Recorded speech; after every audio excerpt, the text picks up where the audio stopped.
الشيطان الرجيم بسم الله الرحمن الرحيم باب تفاضل أهل الإيمان في الأعمال.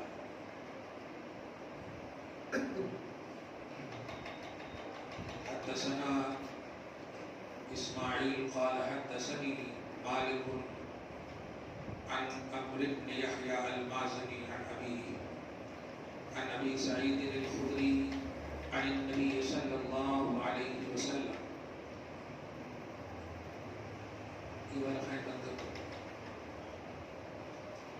قال يدخل أهل الجنة جنة وأهل النار النار ثم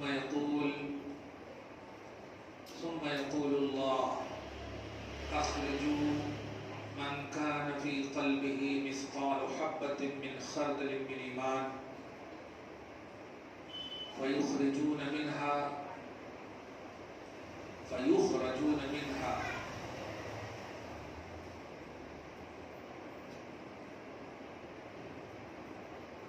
قد اسودوا فيلقون في نهر الحياة أو الحياة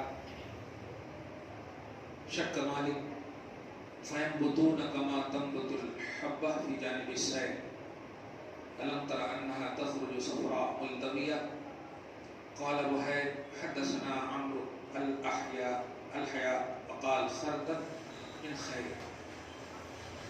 صدق رسول الله صلى الله عليه وسلم.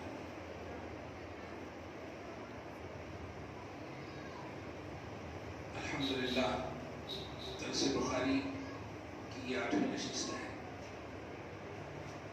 اللہ سبحانہ اپنے فضل سے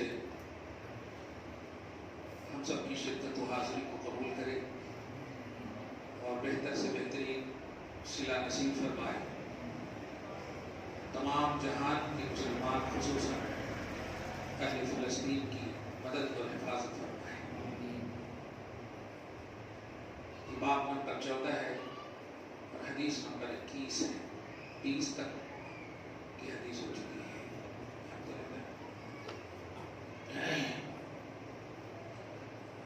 یہ باب ہے باب اعمال کی وجہ سے ایمان والے فضیلت پاتے ہیں. تفاضل اہل ایمان، اہل ایمان بڑھتے ہیں. میں نے سطور میں المتفاضل الحاصل بسبب الاعمال، اہل ایمان کو اعمال کی بنیاد پر فضیلت حاصل ہوگی. یہ سچ ہے کہ مدار نجات ایمان ہے. ایمان نہیں تو جنت نہیں مل سکتی. اعمال کتنے بھی اچھے، لیکن ایمان کے ساتھ ساتھ اگر عمل صالح ہے تو اسٹیٹس آف ایمان بڑھتا ہے، لیول آف ایمان بڑھتا ہے. ہم قائل قوم بھی ہیں اور مائل قوم بھی ہیں. ہم ایمان کے قائل یعنی عقیدہ ہے کہ ہم جنت ایمان کی بنیاد پہ جائیں گے، لیکن ہم اعمال صالحہ کی طرف مائل بھی ہوتے ہیں. کیوں؟ کہ ہماری کیٹیگری بڑھے گی. ہم بارگاہ خدا و رسول میں سرخرو ہوں گے. امام بخاری کہتے ہیں کہ ہم سے حدیث بیان کیا اسماعیل نے، انہوں نے کہا مجھ سے حدیث بیان کیا مالک نے. وہ روایت کرتے ہیں عمرو بن یحییٰ مازنی سے، وہ اپنے والد سے، ان کے والد ابو سعید خدری سے. حضرت ابو سعید خدری رضی اللہ تعالیٰ عنہ نبی صلی اللہ علیہ وآلہ وسلم سے کہتے ہیں کہ نبی صلی اللہ علیہ وسلم نے ارشاد فرمایا یدخل اہل الجنت الجنت. ادھر دیکھو، اہل جنت جنت میں داخل ہوں گے. وَأَهْلُ النَّارِ النَّارَ، اور جہنمی جہنم میں داخل ہوں گے. ثُمَّ يَقُولُ اللَّهُ، ایمان اور اعمال صالحہ کی بنیاد پر جو چلے جائیں گے وہ ان کی بات ہو چکی. پھر اللہ پاک فرشتوں سے فرمائے گا اخرجوا من کان فی قلبہ مثقال حبۃ من خردل من ایمان. اے فرشتوں جاؤ ان لوگوں کو نکالو جن کے دلوں میں رائے کے دانہ کے برابر بھی ایمان ہے. اب یہیں پر تھوڑی سی وضاحت سنیے. اللہ پاک کیا فرمایا فرشتوں سے؟ نہیں، جاؤ نکالو. یہ نہیں فرمایا کہ جاؤ ان کو نکالو. ایڈریسنگ نہیں کیا اللہ نے. اب سمجھے فرشتوں، میں بتانے یہ جا رہا ہوں کہ اللہ تعالیٰ جو پوزیشن جسے عطا کر دیتا، اس پوزیشن کا استعمال کرنا عطا کیے ہوئے بندے کو، یہ اس کے لیے لازم ہے. اس سے میں یہ بتانے جا رہا ہوں کہ ایمان جو ہے یہ باطن کی چیز ہے نا. ایمان تو اندر کی چیز ہے، عمل اوپر سے کرتے ہیں آپ. ایمان باطن کی چیز ہے. اور کہہ بھی رہا ہے رسول، جس کے دل میں، دل تو اوپر نہیں ہوتا نا، وہ تو سینے کے اندر ہوتا ہے. جس کے دل میں رائی کے دانہ کے برابر بھی ایمان ہو. فرشتے کے دل کے اندر کے ایمانی اسٹیٹس کے بارے میں جو علم اللہ تعالی پرزنٹلی عطا کیا یا عطا کر دیا ہے، حدیث سے یہ معلوم ہو رہا ہے کہ فرشتوں کو معلوم ہے، یا پھر فرشتوں کو معلوم کا علم دے دیا گیا ہے کہ جو تم کو میں نے دیا ہے علم غیب، علم باطن، اس کا استعمال کر کے جاؤ اور دیکھو کس کے دل میں رائے کے دانہ کے برابر بھی ایمان ہے. کن کو کہا جا رہا ہے؟ سید الملائکہ بھی نہیں ہے، فرشتوں کو جو مامور ہیں فرشتے. اگر جبریل علیہ السلام کے حوالے سے سمجھیں تو عام فرشتے ہیں، جبریل کو بھی اگر لیں تو خاص فرشتے ہیں. بہرحال اس سے آپ آقا صلی اللہ علیہ وسلم کے علم غیب کا ذرا سے اندازہ لگائیے. کیا کہا جا رہا ہے؟ نبی کہہ رہے ہیں کہ جنتی اپنے ایمان و اعمال صالحہ کی بنیاد پر جنت چلے جائیں گے، جہنمی بھی جہنم چلے جائیں گے. پھر اللہ تعالیٰ فرشتوں کو کہے گا جاؤ جن کے دل میں ایمان کا کہ رائے کے دانہ برابر میں ایمان ہے ان کو نکالو. کہیں پر بھی کوئی ایسا لفظ ہے کہ سنو میں بتا رہا ہوں کہ اتنے جنے وہاں ہیں، یہ ان کا نام ہے، ان کو نکال کے لاؤ، ان کے دل کے اندر رائے کے دانہ کے برابر ہے میرے پاس، یہ نہیں فرمایا. جاؤ تم نکال کر کے لاؤ. اب وہ بتائے دل اندر ہے نا، باطن اور غیب چھو سکتے ہیں دل کو، دیکھ سکتے ہیں دل کو، یہی تو غیب ہے نا. اب سمجھیے اس بات.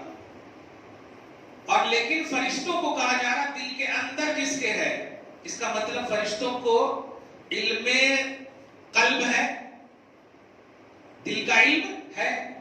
دوسرے لفظ میں یوں کہیے کہ غیب کا علم ہے. چلے تھے نبی پر اعتراض کرنے. اب دیکھیے صحیح بخاری کی حدیث نمبر 21 نے کیا بہترین عقیدہ دیا ہے. کیا ایک دم عام وضاحت ہو رہی کہ نہیں؟ کوئی زیادہ وضاحت نہیں. اب آپ اس کو اس طرح کہہ رہے نبی کے علم غیب پر بات مت کیجیے. ایک حدیث میں ہے کہتے ہیں ایسا بولے اللہ تعالیٰ فرشتوں کو بولتا کہ جاؤ تم نکال کر کے لاؤ. اب انہیں کیسے نکالنا؟ اللہ تو کہا جاؤ نکالو، اتج کہا، یہ نہیں کہا کہ یہ نامہ ہے نکال کے لاؤ، ایسا نہیں کہا. اخرجوا من کان فی قلبہ مثقال حبۃ من خردل من ایمان، کتنا کہا نکالو جس کے دل میں رائے کے دانہ کے برابر بھی علم ہے، ایمان ہے، اس کو نکال کے لاؤ. اس سے لازم آتا ہے کہ فرشتوں کو علم غیب یعنی علم قلب ہے. دل کے اندر، اور جو ایمانی لیول اور اسٹیٹس بتایا اللہ تعالیٰ نے کہ رائے کے دانہ کے برابر، گویا وہ بھی جانتے ہیں فرشتے، تب تو نکالیں گے نا۔ فرشتے رونگ تو نہیں کرتے ہیں، یفعلون ما یؤمرون، وہ تو وہی کرتے ہیں جو اللہ کا حکم ہوتا ہے۔ تو علم غیب فرشتے سے معلوم ہوا کہ نبی کا علم غیب یہ اعتراض کی چیز نہیں ہے، اقرار کی چیز ہے۔ صحیح ہے، اعتراض کی چیز نہیں۔ آگے دیکھیے، ایک دم کلیئر سمجھ میں آئے گی بات؟ نکالے فَيُخْرَجُونَ مِنْهَا، پھر وہی وہ سب نکالے جائیں گے یا فرشتے ان سے نکالیں گے۔ قَدْ اِسْوَدُّوا، ان سب کو جب نکالا جائے گا جن کے اندر رائے کے دانہ کے برابر ایمان ہے، وہ دنیا میں اگرچہ گورے ہوں گے لیکن وہاں جہنم میں ایک دم سیاہ ہو گئے ہوں گے، وہ اپنی ایمانی لیول کی وجہ سے۔ فَيُلْقَوْنَ فِي نَارِ الْحَيَاةِ، تو پھر ان کو حیات یا حیات کی نہر میں ڈالا جائے گا، حیات یا حیات کی نہر میں ڈالا جائے گا۔ پھر وہ ایسے تر و تازہ ہو جائیں گے، وہ ایسے کھل اٹھیں گے جیسے دریا کے کنارے کیا کھل اٹھتا ہے۔ وہ سب یہ دیکھے ہوں گے نا، وہ چھوٹے چھوٹے جو کیا ہوتے ہیں، وہ زراعت کی طرح بولتے ہیں نا، وہ کچھ بھی ہریالی، ہاں ہریالی یا دانے وغیرہ۔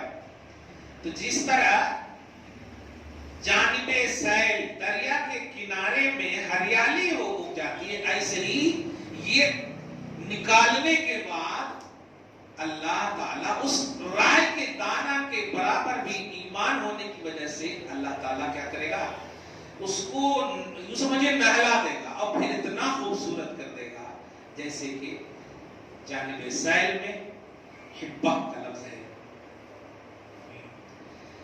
الم تر انا تخرج صفراء ملتویہ، کیا تو نہیں دیکھتا کہ جب وہ پیلا پیلا دانہ ایسا نکلتا ہے تو اس کے اوپر کچھ ہوتا ہے۔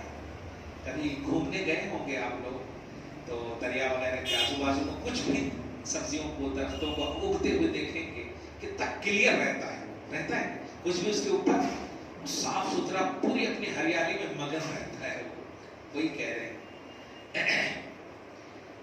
خیر، روایت میں حضرت بحیر کی روایت میں ہے کہ حیات ہے، حضرت بحیر، اور من خیر کا بھی لفظ ہے کہ جن کے دل میں خیر ہے ایمان کی جگہ میں۔ بہرحال یہ حدیث نمبر 21 سے عقیدہ علم غیب ہم سب کا جو ہے الحمدللہ اہل سنت و جماعت کا اپنے نبی صلی اللہ علیہ وسلم کے حوالے سے وہ اسٹرانگ ہوا کہ نبی صلی اللہ علیہ وسلم کے علم غیب پر تو بحث کرنا ہی بیکار ہے۔ اللہ تعالیٰ نے آپ کے صدقے میں فرشتوں کو بھی عطا فرمایا ہے۔ صحیح ہے، فرشتوں کو بھی عطا فرمایا، کیونکہ فرشتے بھی مومن ہیں، بلیور ہیں، حضور سے تو افضل نہیں ہو سکتے نا۔ جب فرشتوں کو علم غیب ہے تو پھر نبی کے علم غیب کا تو اندازہ ہی بیکار ہے۔ اس لیے کوانٹیٹی نہیں کوالٹی پر ایمان رکھنا چاہیے کہ نبی کو علم غیب ہے۔ جن لوگوں نے کوانٹیٹی کی ہے، کتنا ہے، کیسا ہے، یہ اللہ تعالیٰ کی عطا پر اعتراض ہے۔ اللہ جو کوانٹیٹی سے پاک ہے، وہ کتنا عطا کر رہا ہے وہ جانے۔ اگر وہ بولتا کہ میں نے اتنا عطا کیا ہے تو ہم وہی عقیدہ رکھتے، لیکن اس نے تو کہا ہم نے عطا کیا ہے بس۔ وَعَلَّمَكَ مَا لَمْ تَكُنْ تَعْلَمْ، حبیب ہم نے آپ کو وہ عطا کر دیا جو آپ نہیں جانتے تھے۔ اب اس سے بڑی کیا بات ہے؟ اس میں تو کوانٹیٹی کی انتہا ہو گئی، جو نہیں جانتے تھے وہ عطا کر دیا۔ سمجھ رہے ہیں؟ اب آئیے حدیث نمبر 23۔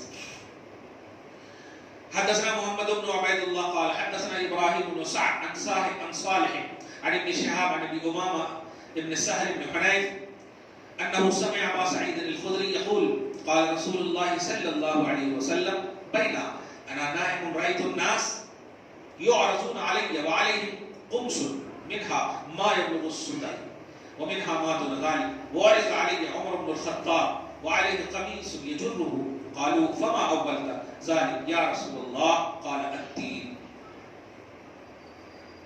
یہ بڑی اہم بات ہے۔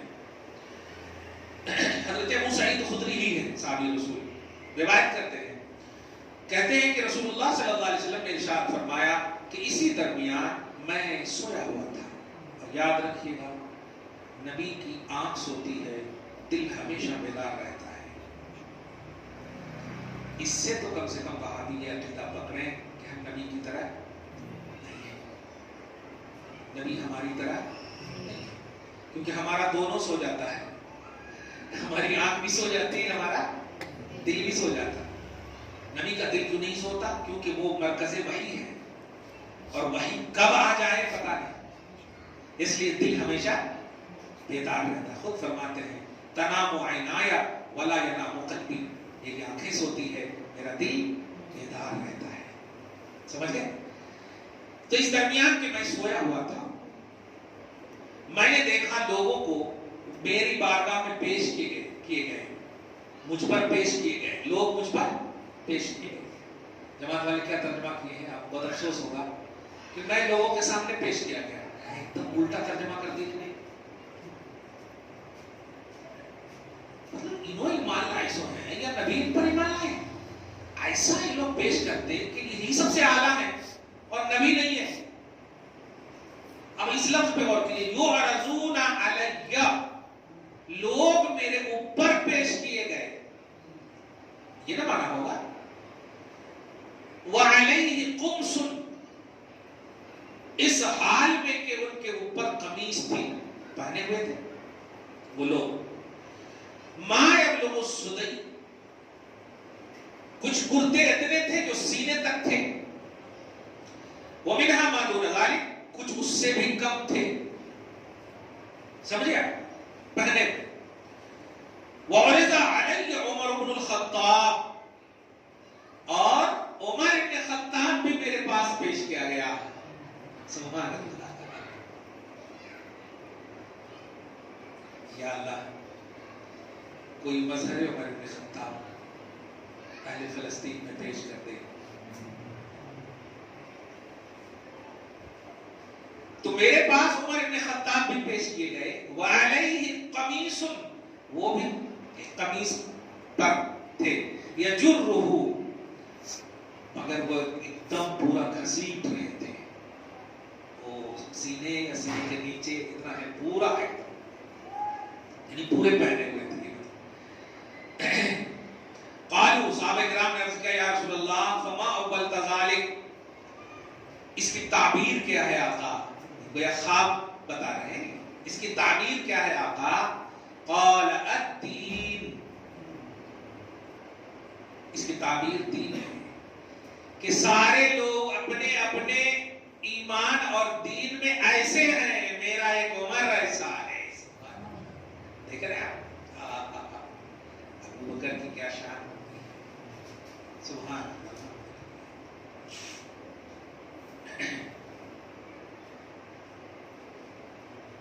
دیکھیے یہ حاشیہ میں ذرا سے پڑھتے ہیں۔ الدین فيه دلالة على التفاضل في الإيمان كما هو مفهوم تعبير القميص بالدين مع المازق من أن اللابسين يتفاضلون في لبسه۔ اچھا، گویا ایمان کے معاملے میں اسی لیے محدث کبیر حدیث کی وضاحت کرتے ہوئے جملہ بڑا اچھا بولتے ہیں، ارے ادھر کہا جا رہا ہے، ادھر کہا جا رہا ہے، ابو بکر صدیق کی افضلیت پر بات کر، عمر بن خطاب کو ایک پلے پر رکھ، اور پوری دنیا کے ایمان والوں کو ایک پلے پر رکھ، عمر بن خطاب کے بعد عمر بن خطاب کا ایمان افضل ہے۔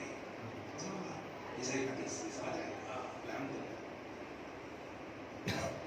چلیے باب نمبر 14 بھی پڑھ لیں۔ باب الحیاء من الایمان، ایمان کا حصہ ہے حیا۔ حدثنا عبد الله بن يوسف قال اخبرنا مالك بن انس عن ابن شهاب الزهري عن سالم بن عبد الله عن ابي ان رسول الله صلى الله عليه وسلم مر على رجل من الانصار وهو يعظ اخاه في الحياء فقال رسول الله صلى الله عليه وسلم دعوا فإن الحياء من الإيمان۔ بہت اعلیٰ حدیث ہے۔ اخبرنا حدثنا سمجھ چکے ہیں آپ لوگ، اگر شاگرد کہے اپنے استاذ کی بات کو تو کہا جائے گا حدثنا، ہم سے حدیث بیان کیا ہمارے استاذ نے، اور اگر استاذ کہے کہ ہمیں ہمارے شاگرد نے بتایا تو اخبرنا، ٹھیک ہے۔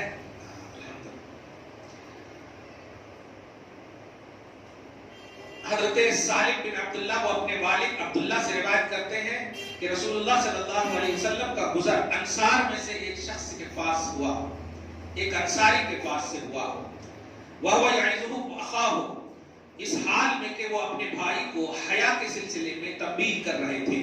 ایک انصاری صحابی اپنے بھائی کو حیا اور شرم کی بات میں تنبیہ کر رہے تھے۔ اچھا غضب کی بات ہے، دیکھیے حاشیہ میں بڑی اچھی بات ہے، اس لیے پڑھ دیتا ہوں۔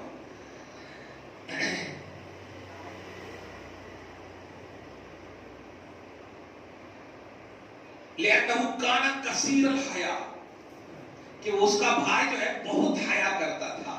بھائی، لوگوں کو ابھی عورتوں کی حیا پر ہی اعتراض ہے، یہاں مردوں کی حیا کا عنوان ہے صحابہ میں، سبحان اللہ۔ خیر، وَكَانَ يَمْنَعُهُ مِنْ استیفاء حقوقه فیقول لا تستحی۔ کثیر الحیات تو تھے لیکن حقوق کی ادائیگی میں انکمپلیٹ تھے، تو وہ بھی ڈانٹ رہے ہوں گے حیات تو بہت اچھی بات ہے لیکن حقوق کہاں ادا کر رہے ہو آپ، یہ تنبیہ کر رہے ہیں۔ مگر میرے آقا صلی اللہ علیہ وسلم دیکھیے اس حال میں کیا کہتے ہیں، فقال رسول اللہ صلی اللہ علیہ وسلم دعہ، کہتے ہیں اے شخص اپنے بھائی کو چھوڑ دے، فإن الحیاء من الایمان، اس لیے کہ حیا کرنا ایمان کا حصہ ہے۔ حقوق کی ادائیگی جو نہیں ہو رہی تھی اس پر ترجیح دیا حیا۔ اب جو یہ حیا کو ترجیح دینے کی ایک وجہ یہ بھی ہو سکتی ہے، یا تو وہ حقوق اللہ ہوں گے، ورنہ آقا صلی اللہ علیہ وسلم کبھی بھی حقوق العباد کے حوالے سے اس طرح نہیں، حقوق اللہ ہی ہوں گے، اور حقوق اللہ کی کمی بیشی چونکہ اللہ پاک کا معاملہ ہے معافی ممکن ہے، اور حقوق العباد نہیں۔ اور حیا حقوق العباد میں سے ہے، حجاب کرنا، پردہ کرنا، کیونکہ آپ کس سے کرتے ہیں پردہ،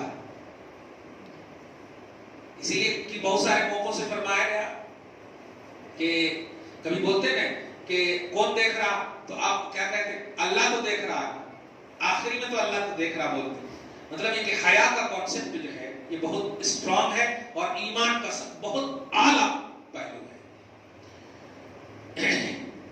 باب نمبر 16 آیت ہے، فَإِن تَابُوا وَأَقَامُوا الصَّلَاةَ وَآتَوُا الزَّكَاةَ فَخَلُّوا سَبِيلَهُم، سورۃ توبہ کی آیت نمبر 4 کہ اگر مشرکین توبہ کر لیں، دیکھیں توبہ کر لیں اور پھر نماز قائم کریں، وَآتَوُا الزَّكَاةَ صاحب نصاب ہو تو زکات بھی دیں، فَخَلُّوا سَبِيلَهُم، تو پھر ان کی راہ میں نہ آنا۔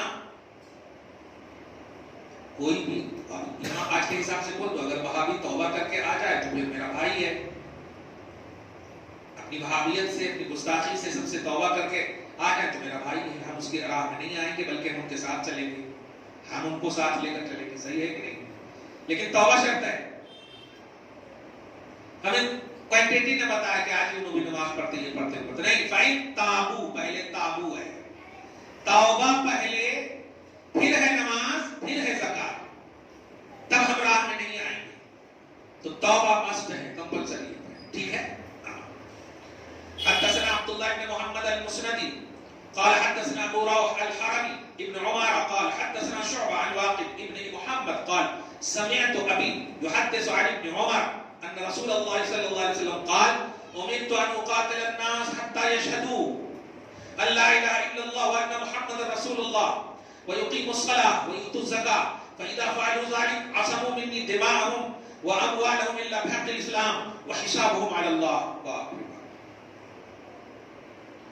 کہتے ہیں حضرت عبداللہ ابن عمر رضی اللہ تعالیٰ عنہ کہ رسول اللہ صلی اللہ علیہ وسلم نے فرمایا کہ مجھے اس بات کا حکم دیا گیا ہے کہ میں لوگوں سے اس وقت تک قتال کروں۔ قتال اور قتل میں فرق ہے، قتل بولتے ہیں مارنے کو، قتال بولتے ہیں جہنم سے بچانے کو، قتال بولتے ہیں جہنم سے بچانے کو۔ آج آپ میڈیا میں بہت افسوسناک جملے سب سن رہے ہوں گے کہ آتنکی سنگھٹن پر حملہ، آتنکی سنگھٹن پر حملہ، اس طرح ہے جی، غزہ پر حملہ تو آتنکیوں کو مارا، آتنکیوں کو مارا جائے، واہ! یہ چھوٹے بچے جو ہیں یہ آتنکی دکھ رہے ہیں تمہارے،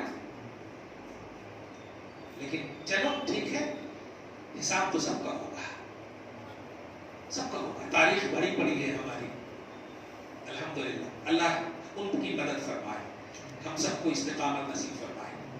نبی کہتے ہیں کہ مجھے اللہ پاک نے حکم دیا کہ میں لوگوں سے اس وقت تک قتال کروں، ڈیفینس کہتے ہیں قتال کرتے ہیں، یہ ہے میری بات، جہاں تک کہ لوگ اس بات کی گواہی دے دیں کہ اللہ کے سوا کوئی معبود نہیں اور بے شک محمد اللہ کے رسول ہیں۔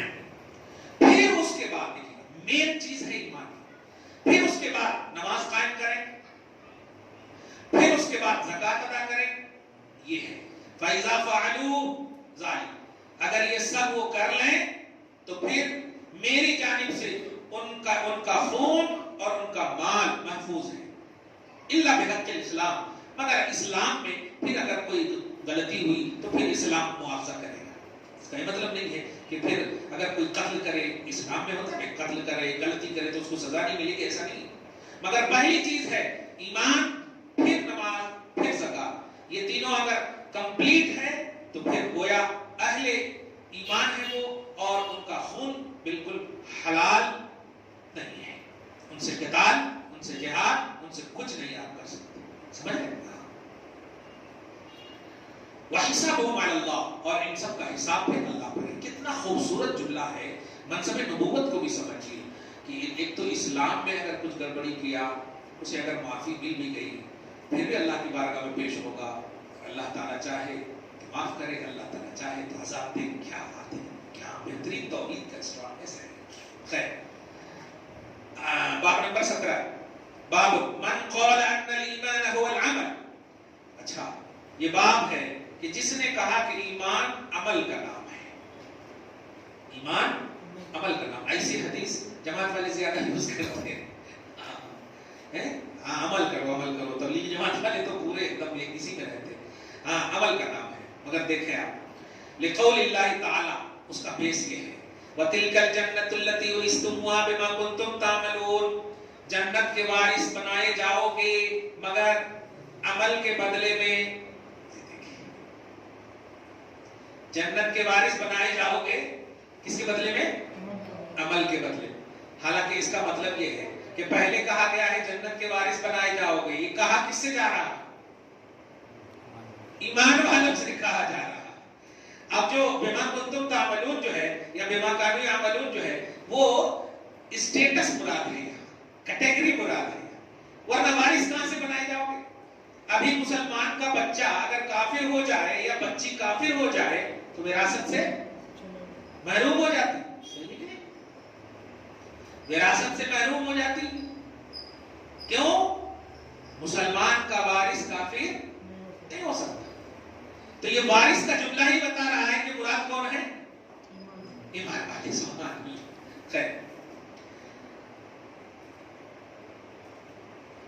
عن قول لا الہ الا اللہ وقال تعالی لمثل هذا فليعمل العاملون، اللہ تعالیٰ نے فرمایا اس طرح سے چاہیے کہ عمل کرنے والے کرتے رہیں، یعنی عمل کے حدیث کو لا رہے امام بخاری کہ یہ ان آیتوں کے تناظر میں ایمان والوں کو بھی ایمان اور عمل کو کہا گیا ہے کہ ایمان اور عمل ایک ہے۔ قرآن پاک میں بھی ہے نا کہ تمہارے ایمان کو اللہ ضائع نہیں کرے گا، مراد یہی ہے کہ اے فلسطین کی طرف نماز پڑھنے والوں، نبی کے پیچھے جو پڑھے ہو، یہ جو تمہارا پڑھنا ہے 17 مہینہ یا 16 مہینہ، یہ رائے گا نہیں جائے گا، یا جو انتقال کر گئے اس حالت میں ان کا بھی رائے گا نہیں جائے گا۔ تو وہاں پر ایمان کو عمل کا نام صحیح ہے، مَا كَانَ اللَّهُ لِيُضِيعَ إِيمَانَكُمْ، ایمان کا لفظ ہے تو وہاں لفظی معنی ہے کہ ایمان کبھی عمل کے معنی میں یوز ہو جاتا اور ایمان کبھی عمل کبھی ایمان کے معنی میں یوز ہو جاتا، لیکن جو اصطلاحی معنی ہے، جو اس کا جو کیا بولتے ہیں ڈیفینیشن آف ایمان جو ہے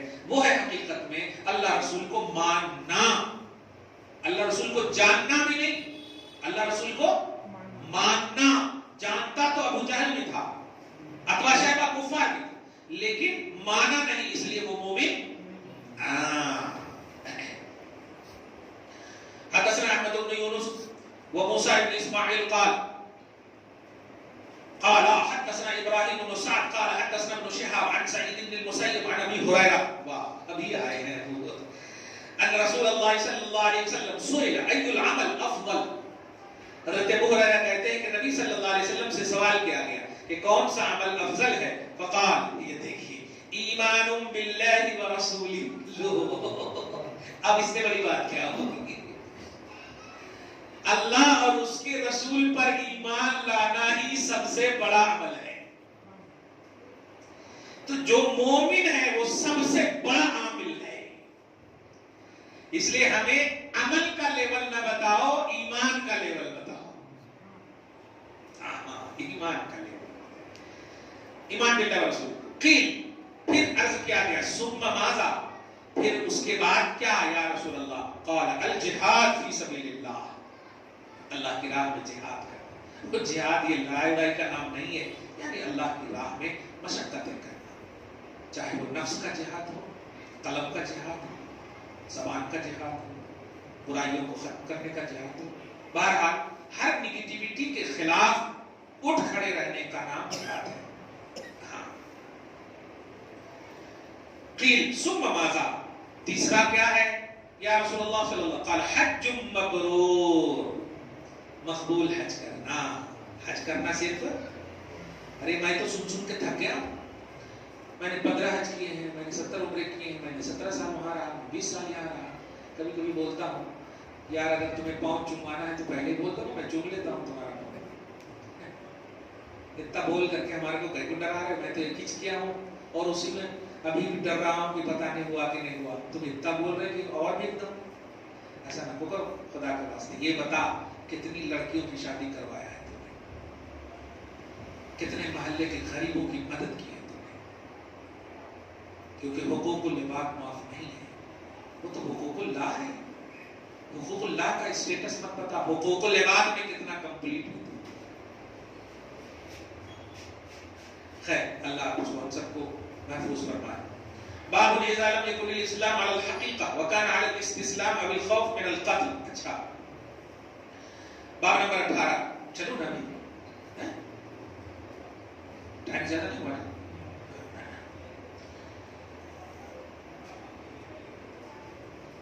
جب حقیقت پر اسلام نہ ہو، اچھا یعنی کوئی خالی بناوٹی مسلمان، آپ لوگ اس کو اچھے سے نہیں سمجھے تو کون بھی نہیں سمجھ سکتے، صحیح کہہ رہا ہوں۔ ہاں، آئیے ویری ویری مسلم، ذاکر نائک زیادہ بولتا نہیں، اب ویری ویری مسلم کیا ہے؟ کمال ہے، اب اس میں بھی بولنا تھا ان کو سو مچ، آئی ایم ویری ویری مسلم، پھر کہہ کر انڈیا چھوڑ دی۔ یہ بات ہے کہ جس کا اسلام حقیقت پر نہ ہو، وَكَانَ عَلَى الْإِسْتِسْلَامِ، بظاہر جھکاؤ ہو بس، اب بھی نماز پڑھ کے آئے، اب الخوف من القتل، یا مارے جانے کی وجہ سے لا الہ الا اللہ محمد رسول اللہ، لا الہ الا اللہ محمد رسول اللہ کر دیا۔ ہاں، آج بھی بہت سارے ویڈیوز دیکھے ہوں گے، یا بہت سارے ایسے لوگ دیکھے ہوں گے، اعلیٰ حضرت کو بڑی تعریف کر رہے ہیں۔ 2-3 کلپس میرے پاس بھی آئے، جماعت والے اعلیٰ حضرت کی بڑی تعریف کر رہے ہیں، تو میں ایک ہی جملہ بولتا ہوں، تمہاری تعریف کی ضرورت نہیں ہے، ہو سکتا ہے تمہارے عذاب میں تخفیف ہو جائے۔ اعلیٰ حضرت کی تعریف کی ضرورت نہیں ہے، ہاں، تعریف کر کے کیا بتانا چاہتے؟ کیا میں تمہیں اچھا انسان سمجھوں؟ نہیں، اچھا انسان اچھا مومن ہے، تم اچھے انسان اپنے نگاہ میں ہو سکتے ہو، جو محتاج تعارف نہیں ہے ان کی تعریف مت کرو، سمجھ رہے ہیں؟ جس نے کہہ دیا وہ خسروا عرش پہ ہوتا ہے بھرے رہا تیرا، اب اس کی ضرورت نہیں ہے، فرشی ان کی تعریف کریں گے۔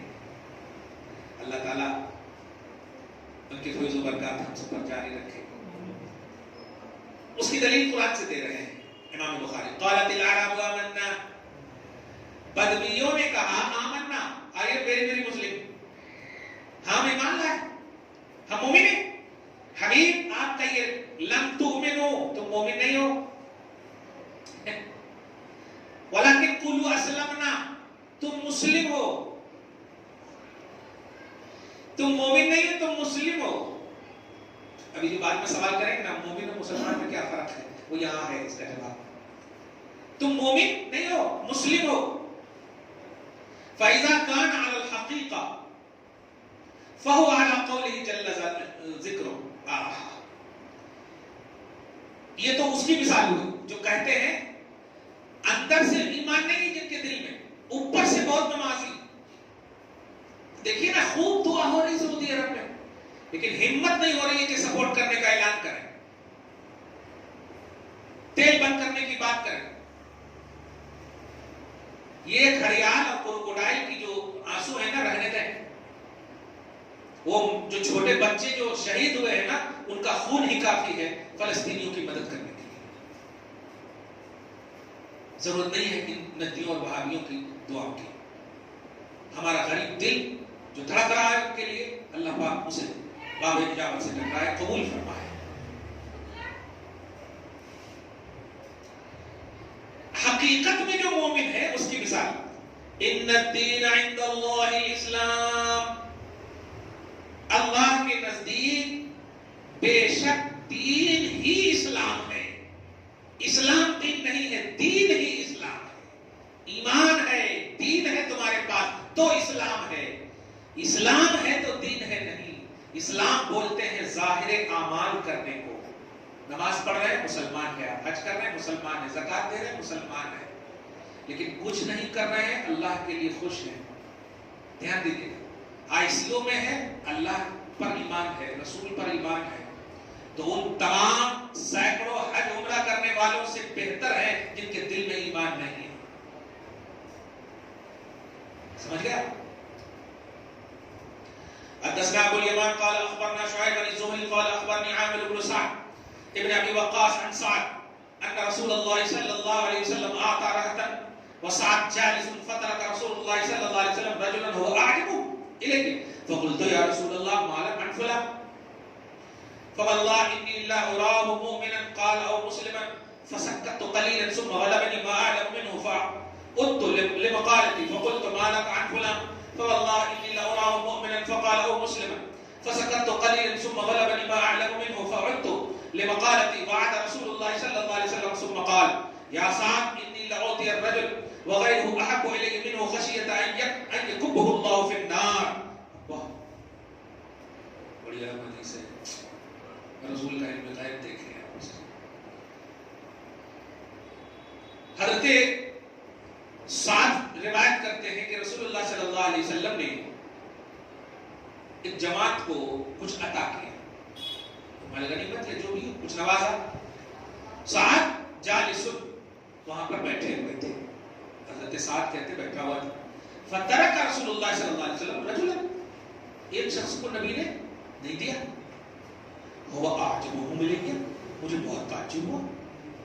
اچھا حقیقت یہ ہے کہ جن کو دے رہے تھے ان سے زیادہ ان کو نہ دینا مجھے تعجب میں ڈال دیا. کمال ہے. فقلت یا رسول اللہ مالا انفلا، ان کو کہیں نہیں دیا. سوال کیا میں عرض کیا فواللہ انی لوراہ مومنا، سرکار بہت اچھے مومن لگ رہے ہو. راوی کہتے ہیں یہ مسلمان کا لفظ بنا ہے. مومن کہا یا مسلمان کہا، تو بڑے اچھے مسلمان دکھ رہے ہیں. ہاں پہلی بات فسکت، تو پھر میں تھوڑی دیر چپ رہا، کہتا بول گیا جواب ہی نہیں آیا سامنے. ثم غلبنی ما اعلم منه، پھر مجھ پر اس کا غلبہ ہوا کہ میں جاننا چاہتا ہوں، میں جاننا چاہتا ہوں ریزن. فعدت لمقالتی، میں نے اپنی بات کو پھر دوہرایا، سوال کو عرض کیا. فقلت ما لك عن فلان، یا رسول اللہ فلان کو کیوں نہیں دیا، میں انہیں مومن یا مسلمان دیکھ رہا ہوں. پھر میں تھوڑی دیر خاموش رہا، پھر میں میرے اوپر یہ اس بات کا غلبہ ہوا کہ میں جانوں کیا بات ہے. تیسری بار پھر میں سوال کیا، پھر رسول اللہ صلی اللہ علیہ وسلم نے اب دیکھیے جواب دیا. عاد رسول اللہ صلی اللہ علیہ وسلم جواب دیا. ثم قال یا سعد، اور اس کو سمجھ کر کے خیر خیرات کیا کیجیے، یہ رحمت للعالمین ہے. دے دیتے تو کیا بولتے ہیں نا آپ لوگ آگے دیتے تو کیا ہوتا ہے، ہاں لینے کے دینے پڑ جاتے ہیں. دیکھیں انی لأوتی الرجل، میں لوگوں کو عطا کر رہا ہوں، میں اس کو عطا کروں، وغیرہ احب الیہ منہ، جبکہ اس کے علاوہ زیادہ میرے محبوب ہیں، مطلب اسے میں پسند نہیں کر رہا ہوں، بلکہ خشیۃ ان یکبہ اللہ فی النار، مجھے خوف ہے کہ اس شخص کو اللہ جہنم میں ڈال دے گا۔ نبی کہہ رہے ہیں تو اس سے بڑا یقین کیا ہوگا؟ کیوں ڈال دے گا؟ ایمان والے نہیں تھے، معلوم ہوا ایمان والے اور غیر ایمان والے انسانیت دکھاتے ہیں نا، میں بھی نہیں روکوں گا، لیکن ایمان والے اور غیر ایمان والے دونوں محتاج ہوں تو ترجیح آپ ایمان والے کو دیں۔ کچھ لوگ زیادہ ہی، جماعت والے تو زیادہ ہی بولتے ہیں، ان کو دیے تو ہو سکتا ہے مسلمان ہوئے، یہاں ہوئے سو مسلمان کو مدد نہیں کر رہے، ہو سکتا ہے۔ واہ، یہ غلط سوچ ہے۔ وَرَوَاهُ يُونُسُ وَصَالِحٌ وَمَعْمَرٌ ابن اخی الزہری عن الزہری۔ باب افشاء السلام،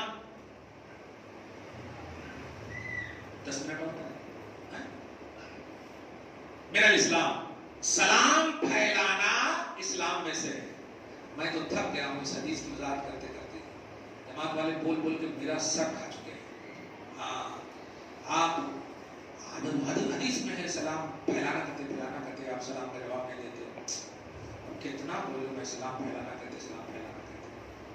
بھائی جواب دینا واجب ہے، سلام کرنا سنت ہے، جواب دینا واجب ہے۔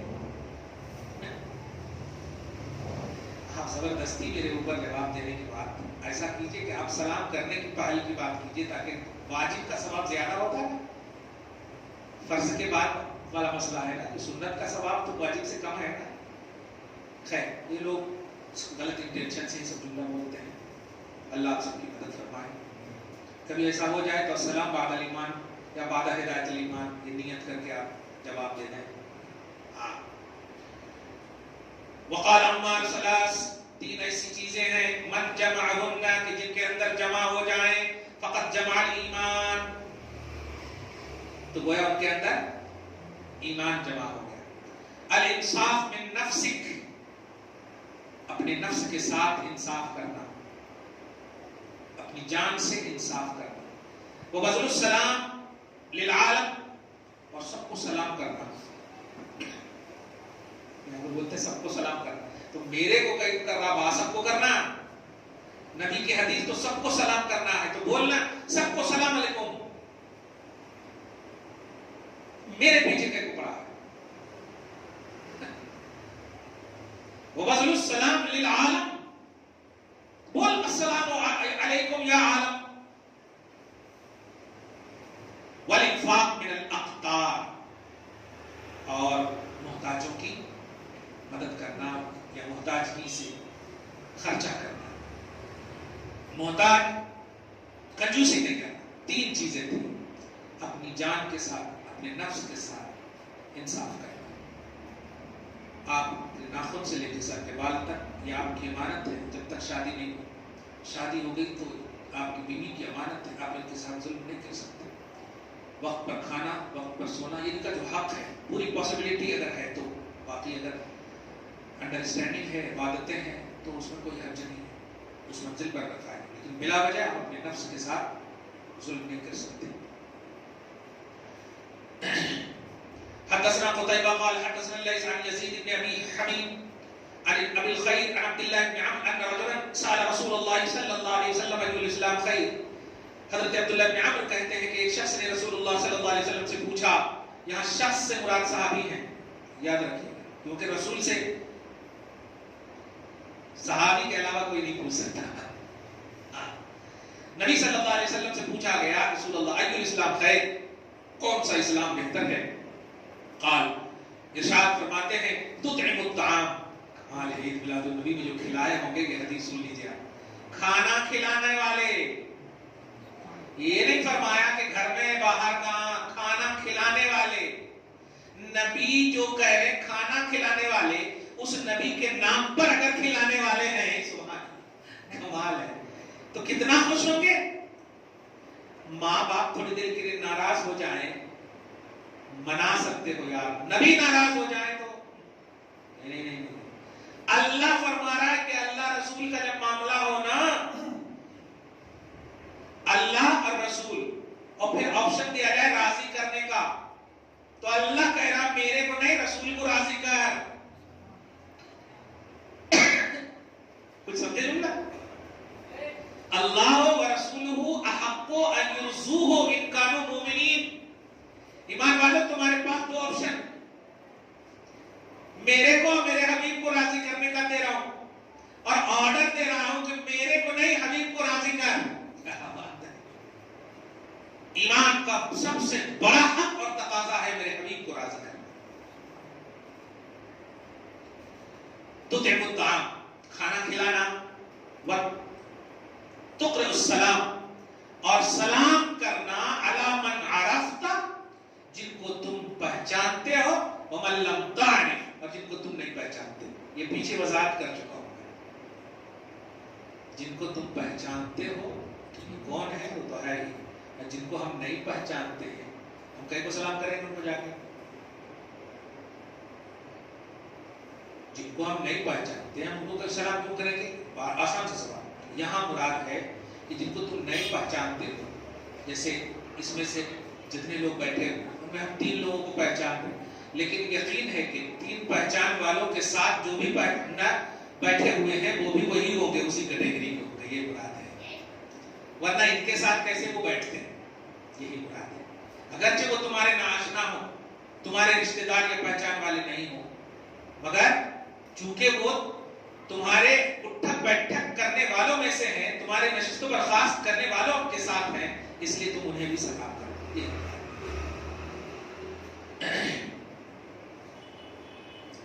آخری حدیث پڑھ لیجیے، یہ بات کفران العشیر وکفر دون کفر فی۔ عن ابی سعید الخدری عن النبی صلی اللہ علیہ وسلم باب حدثنا عبد الله بن مسلمة عن مالك عن زيد بن أسلم عن عطاء بن يسار عن ابن عباس، حضرت عبداللہ بن عباس سے روایت، قال قال النبي صلی اللہ علیہ وسلم، نبی علیہ الصلوۃ والسلام نے ارشاد فرمایا، اريد النار، یہ بہت اہم بات ہے، اور ہے نا اوپر، مجھے جہنم دکھایا گیا۔ ایک لفظ پر غور کریں گے تو اہل سنت و جماعت کا عقیدہ اتنا خوبصورت نظر آئے گا۔ غیر لوگ کیسے ترجمہ کرتے ہیں، میں جہنم کے پاس گیا، ذرا غور کیجیے، میں جہنم کے پاس گیا یا مجھے جہنم کے پاس لے جایا گیا، اس سے نبی کی عظمت سمجھ میں آ گئی؟ نہیں، جہنم کو میرے پاس لایا گیا، مجھے کہا گیا حبیب یہ جہنم ہے، تو مجھے جہنم دکھایا گیا۔ آیا سمجھ میں آیا؟ ہاں، مجھے جہنم دکھایا گیا۔ فَإِذَا أَكْثَرُ أَهْلِهَا النِّسَاء، تو میں نے جہنم میں کثرت سے عورتوں کو دیکھا۔ جہنم میں آپ کس کی کثرت دیکھا؟ عورتوں کی کثرت دیکھا۔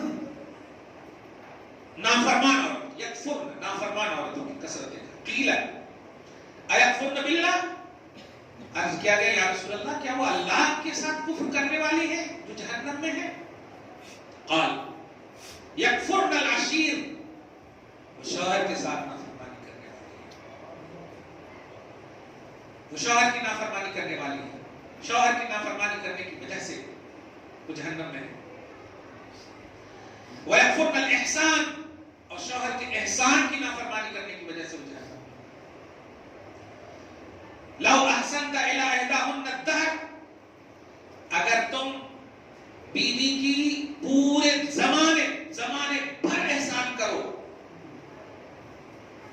الدہر کا لفظ ہے تو زمانہ، پورا زمانہ، پوری عمر دے دیا، پوری سیلری دے دیا، پورا سب کچھ دے دیا، پورا احسان، ثم رأت منک شیئا، پھر تیری جانب سے کچھ ایسی چیز ظاہر ہوئی یا کچھ دیکھ لیا، قالت، بول پڑتی ہے، ما رأیت منک خیرا قط، جب سے تم سے بیاہ کر کے آئی ہوں کبھی بھی خیر نہیں ملی ہے، سکون نہیں ہے۔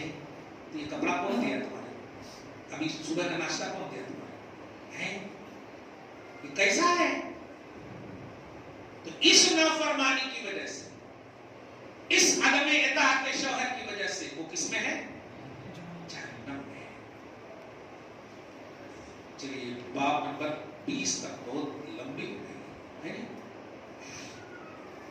اب کچھ سوال جواب ہے تو اس کا سیشن شروع ہو جائے۔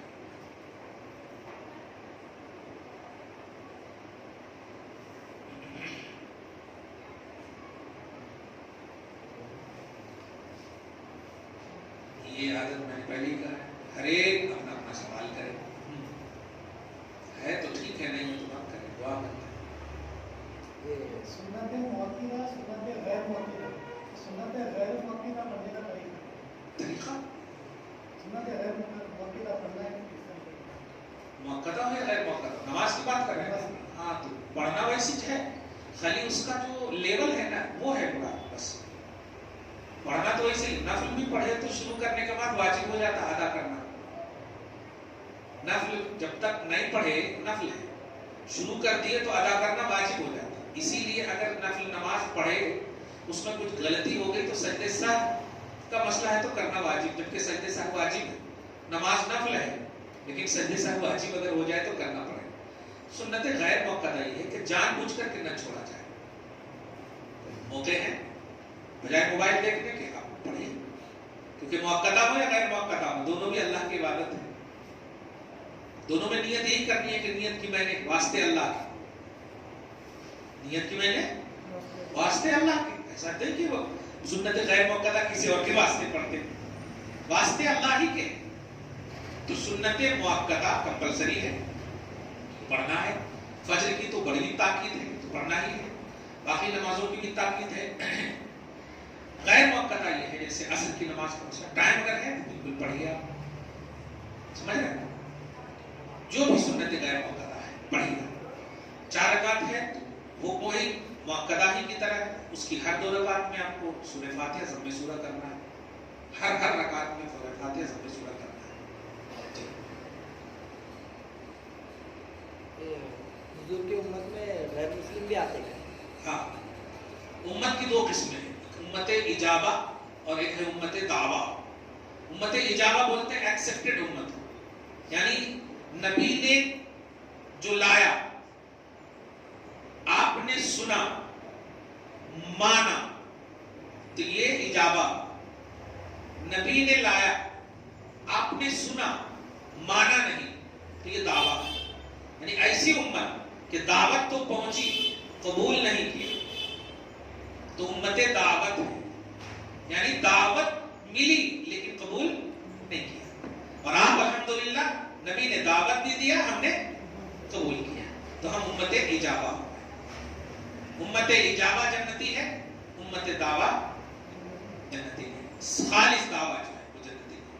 ابو جہل کو بھی حضور نے بتایا نا اسلام ایمان نہیں لایا، ظاہر کنکڑی لے کے کہیں کو آیا تھا، جب نبی نہیں ہے تو کہیں کو لے گیا، نہیں مانے تو کہیں کو لے گیا، آزمانا بھی تھا تو خود کے لیے آزماتا۔ عقل میں دیکھیے، ایمان والے جو نہیں ہوتے وہ کنکڑی سے بھی کم عقل رکھتے ہیں، اور ایمان والے ہو جاتے ہیں وہ کنکڑی بن کے بھی عقل مند سے اعلیٰ ہو جاتے ہیں، الحمدللہ۔ جی حضور کا نکاح ابو طالب پڑھا ہے؟ دیکھیے وہ نکاح آج کے حساب سے سوال کرنا صحیح نہیں ہے، کیونکہ نکاح کا جو عنوان ہے یہ اسلامی عنوان ہے، اور حضور پاک صلی اللہ علیہ وسلم کا جو نکاح حضرت خدیجہ سے ہوا ہے وہ آپ کی عمر پاک 25 سال ہے، وہ دین ابراہیمی پر ہوا ہے، دین ابراہیمی پر ہوا ہے، اور خطبہ پڑھا ہے، ایجاب و قبول تو نبی نے کیا ہے اور خدیجہ نے کیا ہے، خطبہ کوئی بھی پڑھ سکتا ہے، خطبہ پڑھنا فرض و واجب نہیں ہے، سمجھ رہے ہیں آپ؟ مین ہے کیا؟ ایجاب و قبول۔ والد کے جائیداد میں بیٹے کا کتنا حصہ، بیٹی کا کتنا حصہ، اگر بیٹی کا نکاح ہو گیا نکاح ہونا نہ ہونا یہ فرق نہیں، اولاد ہونے کی حیثیت سے حصے فکس ہیں، پارہ نمبر 4 میں آیت نمبر 10-11 میں اس کی وضاحت ہے، یوصیکم اللہ فی اولادکم للذکر مثل حظ الانثیین، کہ اللہ تعالیٰ اے باپو تمہاری وصیت کرتا ہے تمہاری اولاد کے سلسلے میں کہ بیٹوں کو ڈبل ملے گا بیٹیوں کا. بیٹیوں کو جیسے ایک بیٹا ہے 2 بیٹی ہے, بیٹے کو 1 لاکھ ملے گا اور بیٹی کو 50,000 ملے گا. آسان. لیکن یہ دھیان رہے کہ صرف حصے داروں میں اولاد ہی نہیں ہوتی. باپ اگر ہے تو پھر باپ کی بہن اگر ہے, یہ دیکھتے ہیں باپ کی بہن ہے, پھر باپ کی ماں ہے, ہماری دادی, ہماری نانی, یہ ساری چیزیں, نانی تو خیر اپنی ماں کی طرف سے ملے گی لیکن دادی کی, تو یہ ساری چیزیں اگر ہیں تو حصے الگ تقسیم ہو. لیکن صرف اولاد اگر ہے, صرف اولاد, تو پھر باپ کے انتقال کے بعد 2 in 1 کا مسئلہ ہے, جس مطلب 2 ملے گا لڑکے کو اور آپ کو 1 ملے گا لڑکی کو, یہ انتقال کے بعد. لیکن اگر باپ کا انتقال نہیں, یعنی مالک کا انتقال نہیں ہوا ہے, تو پھر حکم شریعت کا ایکول کا ہے, ایکول کا ہے کہ اپنی اولاد میں ایکوالٹی کے ساتھ پیش کرو. اب یہ مت دیکھو کہ میری بیٹی کی شادی ہو گئی ہے تو اس داماد بہت پیسے والے, نہیں. آپ ایز اے باپ دے رہے ہو, ایز اے مطلب سسر میں دے رہے ہو اپنے داماد کو دیکھتے ہو. وہ لے یا نہ لے وہ اس کا معاملہ, لیکن میں چاہتا ہوں کہ اس پر عمل کروں. مر جاؤں تو شریعت کا فکس معاملہ ہے, لیکن ابھی ایکول ہے. ہاں اگر تم اپنے بھائی کو دینا چاہتی ہو دے دو, میرے کو کیا ہے, سمجھ رہے ہیں. ہاں تو میت اگر ہے تب اس کا حصہ ایسے ہوگا, 1 کا اور آدھے کا, اور اگر زندہ ہے تو ایکول حصہ ہونا چاہیے. یہ شرع ہے. لیکن پھر بھی زندہ باپ ماں کو یہ بھی اختیار ہے کہ وہ اپنی ساری جائیداد کسی ایک ہی اولاد کو دے دے, چاہے وہ بیٹی ہو یا بیٹا ہو. اگرچہ گنہگار ہوں گے, دوسرے کو محروم کرنے کی سزا ملے گی, لیکن اختیار ہے ان کو, کیونکہ وہ مالک ہے. مالک کو پورا اختیار ہے کہ وہ ایک کسی کو بھی دے سکتا ہے, اولاد اس پر اعتراض نہیں کر سکتی. جی. منافق کی اذان امامت ہے, منافق کی اذان اور امامت, منافق کی جائز نہیں ہے تو ان کی اذان امامت کہاں سے جائز ہوتی ہے؟ اگر ریئل میں منافق کا جو مفہوم ہے نبی کا گستاخ پہ, عملی منافق نہیں, عقیدے کا منافق جو اندر سے گستاخی جس کو بولتے ہیں, اوپر سے خالی اچھا نیچے سے جو گستاخی ہے. منافق کوئی چیز قبول نہیں کہ یہ بات ہے, اذان امامت جماعت یہ تو بات کی چیزیں ہیں, منافق ہی قبول نہیں ہے. ابھی اس حدیث سے بھی دیکھا میں کیسے ایسا کروں, رحمت للعالمین ہے, وہ چاہتے تو ان کے دل پر ہاتھ کر دیتے, عیسیٰ علیہ السلام ہے مردے کو زندہ کر دیں. ان کے بے ایمان کو ایمان میں نہیں بدل سکتے, لیکن یہ آئیڈیالوجی نہیں ملتی, ہمارے بیس نہیں ملتا کہ کیسے ہم زندگی کاٹنا اپنوں کے ساتھ غیروں کے ساتھ, ایمان غیر ایمان, اس کا ہمیں فرق محسوس نہیں ہوتا. نبی نے کر کے بتا دیا. تو جو عمل میں منافق ہے اس کا الگ معاملہ ہے. جیسے کوئی آپ کا ایسا دوست ہو اور وہ نماز نہیں پڑھتا ہو, لیکن بڑا پابندی سے ٹوپی پہن کر آپ کے پاس آتا ہو, اور آپ جانتے ہو کہ وہ نمازی ہے, پکا نمازی ہے, نماز کے بارے میں بڑی بولتا رہتا, تحقیق سے معلوم ہے کہ وہ نماز نہیں پڑھتا, تو یہ منافق فی العمل ہے, وہ عقیدے میں منافق نہیں ہے. تو منافق فی العمل کی اذان وغیرہ یہ سب قبول ہے, لیکن منافق فی العقیدے کی کوئی چیز قبول نہیں.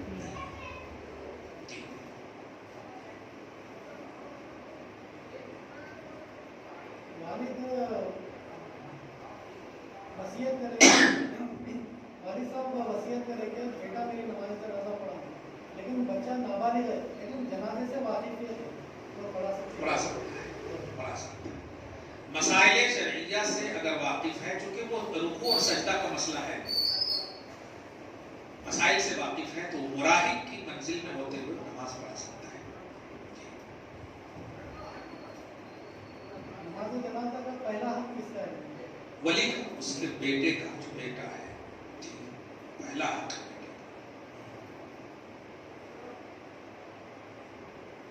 یہاں تک کہ اس کی اجازت کے بغیر پڑھا دیا تو جنازہ نکالنے تک کا حکم ہے, نکالنے کا بھی حق رہتا ہے, اس کی اجازت کے بغیر نہیں پڑھا سکتا. اسی پر تو یہ جماعت والے زیادہ عمل کر رہے ہیں آج کل.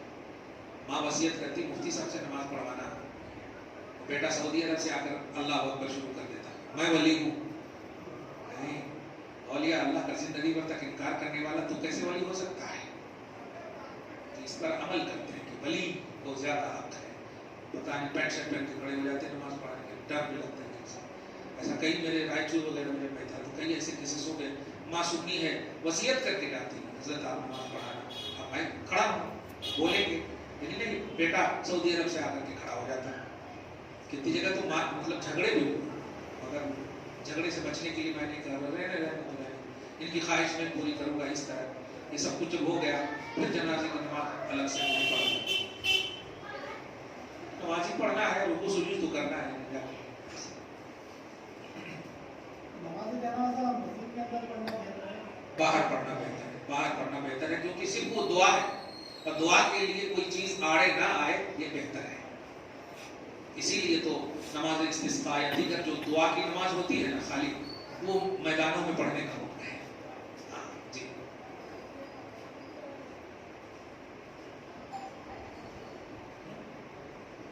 ہوئے تمہارے پاس نہیں ہے کچھ